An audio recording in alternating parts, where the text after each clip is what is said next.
भंडारा तालुक्यातील माथाडी येथील शेतकऱ्यांना 2 एकर शेतीत पपईची लागवड केली। यासाठी शेतकऱ्याला 2 लाखाचा खर्च आला असून यात त्यांना 5 लाखांचं उत्पन्न अपेक्षित आहे।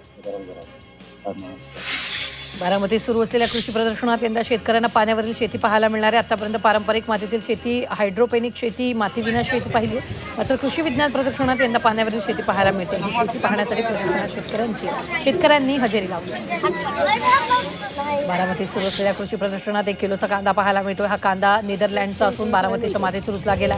कृत्रिम बुद्धिमत्तेच्या आधारावर कांद्याची लागवड करण्यात आली। बारामतीच्या कृषी प्रदर्शनात विविध रंगाचे मका सर्वांचं लक्ष वेधून घेत आहेत। यंदाच्या कृषी प्रदर्शनात 5 रंगांमधील मका बघण्यासाठी शेतकरी गर्दी करतात। ही मका आपण